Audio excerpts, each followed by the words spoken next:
Will the government start fining people $250,000 every time they try to use TikTok? I'm Kevin Kneupper. I'm an attorney at Kneupper and Covey, and I want to talk to y'all about this TikTok ban that everyone has heard about that is going around in Congress, where the government is considering banning TikTok or restricting access to TikTok. And we now have a copy of the law, the text of the law as it's being proposed, particularly the version that is going around in the United States Senate, which has a lot of people talking about provisions in there that talk about a $250,000 fine for anyone who circumvents decisions or actions taken by the government under the law, which could include people trying to access TikTok in the event that it is banned. So I want to talk to y'all about what the law actually says, what the likelihood of this $250,000 fine being imposed on people is, and what the likelihood, what I think the odds are of a ban versus a restriction, and what may actually be going on here.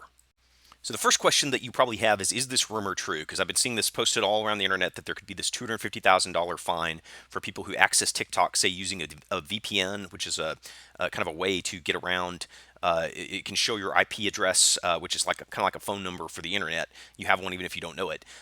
It can basically make you look like you're coming from a different country. So if TikTok were banned in the United States, people would probably try to start accessing it anyway using these VPNs. I actually think most people probably wouldn't be able to figure out how to do that. It's a little complex, and the average TikTok user probably, people using it on their phone, they're not really getting on their desktop and then using a VPN and then trying to like circumvent this. I'm not sure people would bother with all that. But if someone did under this new law, could they actually be fined $250,000? Well, let's be very clear. I'm talking about the Senate version of the law. So if you go back, if you're not from the U.S. Or if you sort of didn't pay attention in civics or didn't have civics or didn't care about civics, the way it works is in the U.S. We have the Senate and the House, and these are two legislative bodies that have to each pass any law that goes to the president to be signed.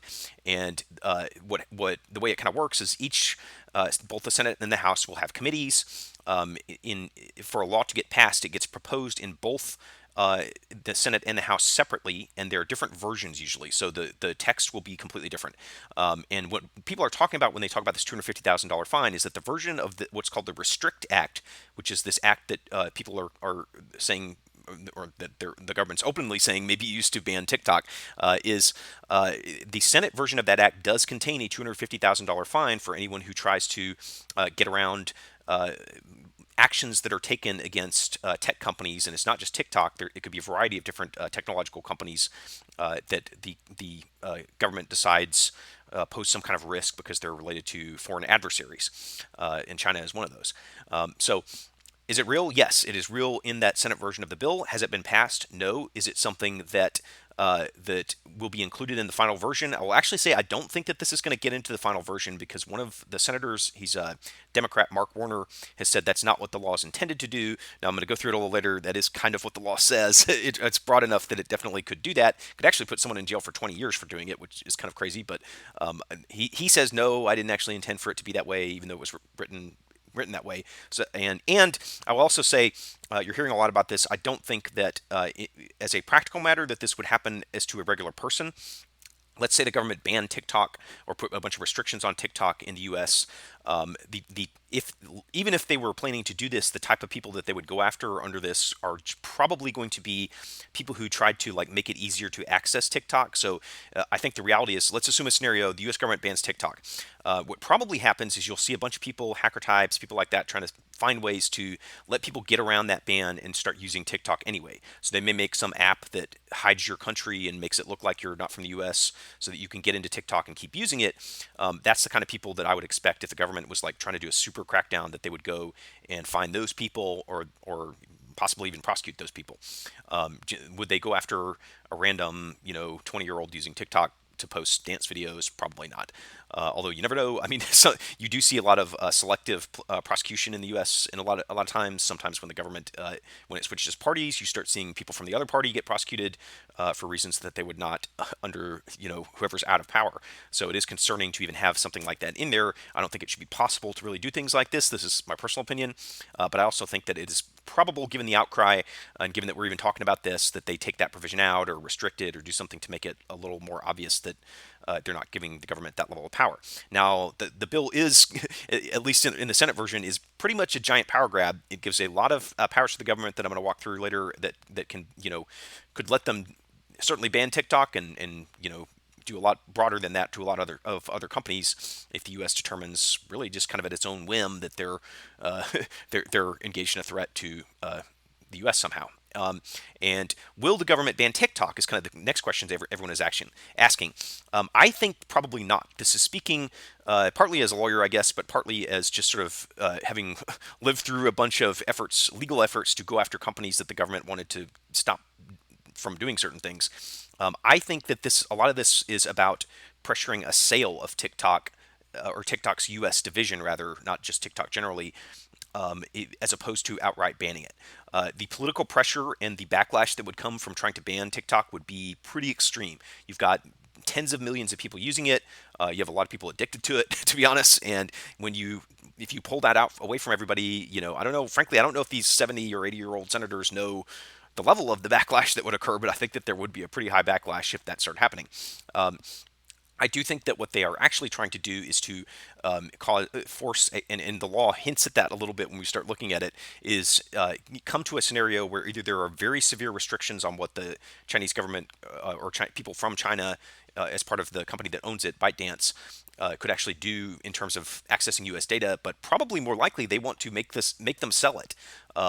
You've seen social media companies merge a lot, Instagram, and being bought by Facebook and all these other mergers, and certainly Elon Musk just buying Twitter. And that often happens. As much as a lot of people didn't like Elon Musk buying Twitter. The level of changes, they're all still using it, right? So it's still there. It's still available for use. They may not like kind of the governance and the way it's being governed, but when Twitter was sold, it's still around.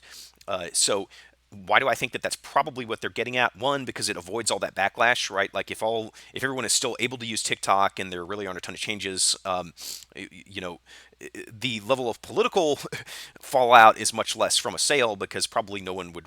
They might notice, but not that much. Not in a level that makes them kind of get mad and go start, voting against whoever is doing it, which is currently both parties. A sale is something. If you look at like when the government went after say Microsoft, what did they do?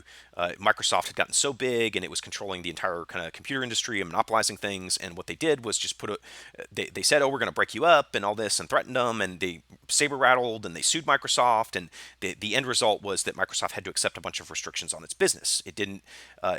What the government came at them with was used as sort of leverage and a threat to get what they really wanted, which was restrictions. You've seen companies get broken up before. Historically, AT&T, before the age of cell phones, and many people probably don't remember when they had to twist the dial phone to dial, or like you didn't have a cell phone, you had a home phone.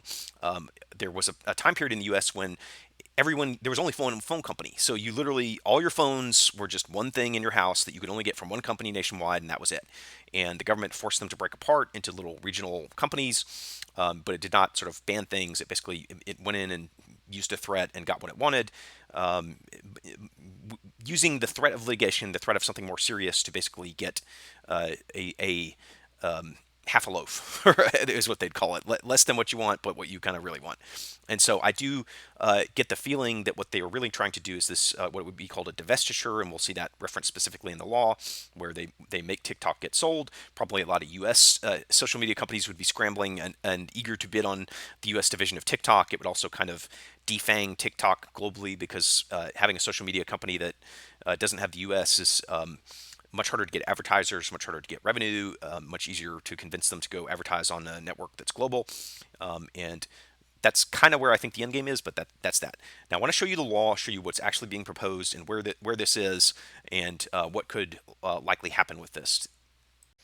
Okay, this is what everyone is talking about. So when you hear people post online and they're all up in arms about this, this is the version that at least is people, not just for the ban. People are talking about this bill in the House here, but in terms of all these fines and criminal penalties, they're talking about this Senate 686, which is a bill. That means it has not yet been passed. You can see that there's a number of different senators who proposed this. Mr. Warner is the one I was talking about earlier, but some of these are like, he's a Democrat, Thune is a Republican. I don't know all of them. Manchin is a Democrat, who a lot of Democrats would probably say he wasn't, but that's a whole separate debate. He, in name, is a Democrat. Gillibrand is a Democrat from New York. Collins is a Republican from Maine. Romney is a Republican who ran for president a while back. And so it's kind of just a mixture, 50-50, which also helps them deflect blame. If they're all doing it, then it's hard to really, as a citizen, do anything about it. So because who are you going to vote out if everyone's doing it? So this is what will happen here. There's a process called reconciliation. So again, this is the proposed version from the Senate, and after they each sort of pass a version of this bill, they would get together and reconcile it into one bill, and then that's the same one, and then they both pass that reconciled bill, which is what goes to the president. So you can see this is called the Restrict Act. Restricting the emergence of security threats that risk information and communications technology act. So somebody sat there and wanted to call it the Restrict Act and then came up with words that would fit, which is how probably most acronyms in the government uh, arise. And sometimes they'll pick some real long ones and make them real ridiculous. So what are the key parts of this? Because it's 55 pages and a lot of this is just sort of legal gobbledygook you're not going to care about. But you can see they start out in any law, they usually define a bunch of words which show what the law covers. They start just describing who does this cover. Covers, transaction, which is defined as being something with this entity. These entities are entities that are foreign adversaries or entities owned, directed, or controlled by a person described in subparagraph A or B. And they start defining like who are these foreign adversaries that an entity like a company could be controlled by. They specifically list the countries. So they say the first one they do, which is the one relevant to TikTok, is the People's Republic of China, including the Hong Kong Special Administrative Region and Macau Special Administrative Region. What this is doing is, so Taiwan is called the Republic of China, which is separate, although the People's Republic of China disagrees with that. The People's Republic of China is the big China that we're all, whenever you use the word China, usually talking about. And so they've defined them here as a foreign adversary who's engaged in this conduct opposed to the U.S. They also include Cuba, Iran, DPRK is North Korea, the Russian Federation, and the Bolivarian Republic of Venezuela under Nicolas Maduro, which is, there's two competing governments of Venezuela right now, and so that's one of them that the U.S. doesn't like. And so they have basically said if you're like a company kind of owned by one of those countries, then you're subject to this act if it's like a technological company. Now, they've put some restrictions in here that limit who it can apply to. You can see this ICTS covered holding entity. This appears to have been written specifically to kind of cover TikTok and not cover a lot of other companies, so that basically they don't get lobbying pushback. And the way they did that was they said this is a company that owns, controls, or manages information and communications technology products or services, which TikTok would be, and has not less than 1 million U.S.-based annual active users at any point during the year preceding it, or from which more than 1 million units of something have been sold to people in the U.S. So that keeps pretty much any small business, or like you've got to be pretty big to have more than 1 million U.S. active users. I don't even know if there are companies other than TikTok that this is intended to cover. There may not be.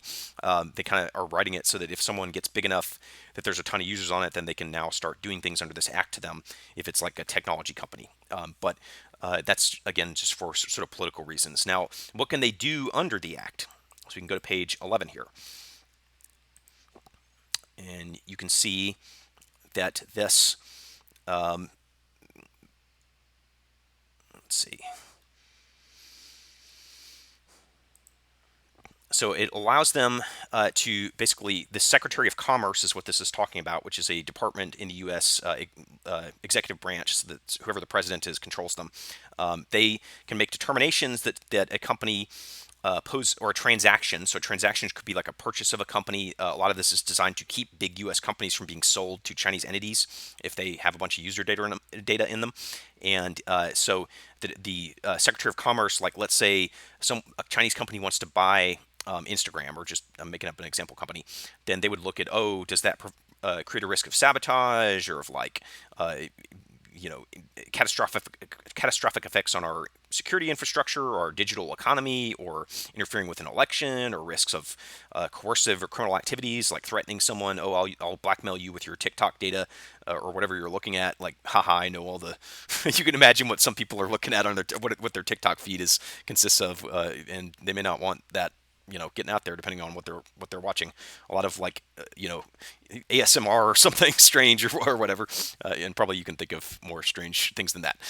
But that's kind of like a lot of this risk here is they don't want the Chinese government being able to blackmail people using their TikTok data, and there's been threats of that using like Grindr, which is the gay dating app that there have been threats of people kind of being blackmailed using their, hey, they're on Grindr and I'll show it to you. And if it's a government employee and someone comes up to them and says, hey, you're going to do this unless, or I'll show you this really embarrassing thing you did on the internet, then they obviously don't want that happening if it's like Russia or China or someone. But is this, using a a mallet to try to kill a fly? I don't know. So they have this kind of procedure they can do. They do like consultations. They review transactions if someone's going to get bought. A lot of this is sort of mild stuff, but then they uh, they establish these procedures and can generally sort of like review, do referrals to the president if there's like holdings of this, and and here's kind of like the meat of it. Like if the president determines that there is this undue risk that we are talking about, the president can take such action as they consider appropriate to compel. And this is kind of the key language here for what I think is really going on. The president may take action as the president considers appropriate to compel divestment of. Divestment means a sale of something, or otherwise mitigate the risk associated with such covered holding.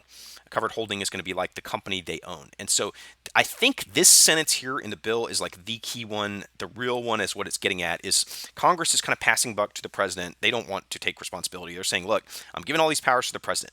Now the president can go either force a company that is owned by China or owned by Russia or owned by North Korea, like indirectly or whatever, to divest an asset, to sell the asset. So they could say you ByteDance have to sell all your U.S. assets to someone else, and then whoever would come in and buy it, we don't know how that would work. We don't know, and then some new billionaire or other rich company would get control of TikTok in the US, or otherwise mitigate the risk. So they could do all kinds of things with that. They could say none of the data can leave the US. They could say we will appoint someone to be in charge of your company and it won't be anyone from ByteDance. But they could do all kinds of things. But this really, I think, is what they actually want to do, even though they are threatening to ban TikTok. They really just kind of want to move control over it to someone else or put severe restrictions on what the Chinese sort of uh, parent company can do. Okay, now we're skipping down further into the document, and you can see down here, this is a section on enforcement, section 10 of this bill. And it says that there can be investigations. So that's one thing that they can do, is that the president and the secretary of commerce and the heads of other federal agencies can conduct investigations of any violation of any authorization, order, mitigation measure, regulation, or prohibition issued under this act. The mitigation measure is kind of the key thing, right? So let's say that the government restricts access to TikTok in the US, then anyone who violates that can be investigated. This is an extremely broad power, and that is why people are kind of freaking out about this. And actually, like one of the other senators who is co-sponsoring this in the Senate, Lindsey Graham, said recently that he didn't even kind of know what was in this bill, which is unfortunately kind of common, that people in Congress have no idea what they are even proposing or voting on or anything. They just let their staff do it, and stuff like this is the result. And so it lets them. It says that officers of the agencies can conduct these investigations. They can inspect, search, detain, seize, impose temporary denial orders on items that are about to be imported in the U.S. That's less about TikTok and more about like chip companies and things like that. It says they can require companies to let them inspect their books, their records, sort of dig into all their documents, require them to appear and testify. They can get court orders. And a little further down, it says that there can be actions by the Attorney General. So in the U.S., the Attorney General is again part of the executive branch. So it's a agency that's kind of, or not an agency. The Attorney General is an appointee who is part of the office is part of the Justice Department. It is an attorney usually. It's someone who kind of runs like the federal prosecutors, a lot of things just related to kind of random stuff that's in there, but essentially it's like the chief attorney, law enforcement type attorney in the U.S. And that person is subject to the direction of the president and the appointment by the president. So the attorney general can do all these various things, like if someone violates any regulation, they violate any mitigation measure. That's a key part of this. So again, those are the things that the government might agree with or impose on TikTok or someone else. Then the attorney general can go into district court, which is a federal court, and start asking for declaratory or injunctive relief, which is orders on people, and divestment relief. Again, another key thing in here for what the intent is, I think, is that divestment relief, what this means is the U.S. Attorney General can go in and ask a court to order TikTok to sell uh, the U.S. part of the company, or any company that sort of has a violation of this act, which is pretty broad. The Attorney General can force parts of those companies to be sold, and that includes foreign companies that are operating here in the U.S. with respect to those specific countries that we looked at earlier that were identified as adversaries. So again, when you keep seeing this divestment, I do think that is sort of the end game that is being considered here for TikTok. Now, here is the penalty section. This is the section that has everyone up in arms and about how broad it is and uh, what it could really lead to. Kind of a new Patriot Act is what people are calling it, and that's probably about right. This says that it's unlawful for a person to violate, attempt to violate, conspire to violate, or cause a violation of any regulation, order, direction, mitigation measure, prohibition, or other directive issued under the Act. So again, let's say the government, as a mitigation measure, says no one in the U.S. can access TikTok, or TikTok can't be in the U.S. anymore. That means anyone who conspires to help you or help someone else get on TikTok, or even you, if you go get on TikTok, you will have violated this and committed something unlawful under this act. So it is pretty clear that the people who are saying that are right. As this is worded, um, this is very, very broad.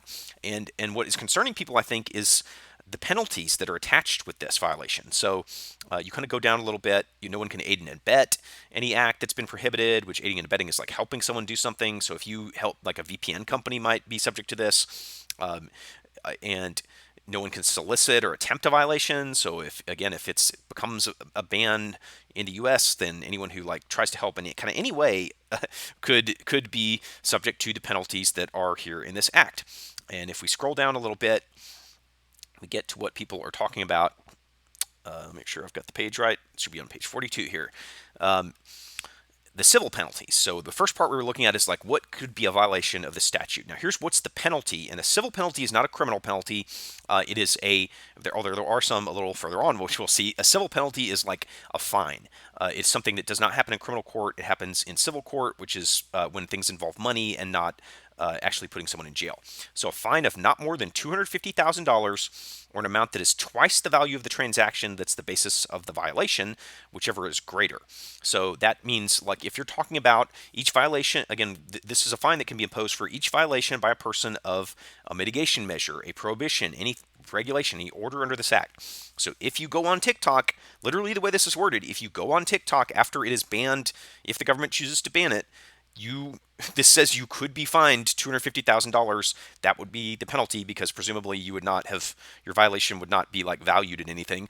But yes, you could be fined here.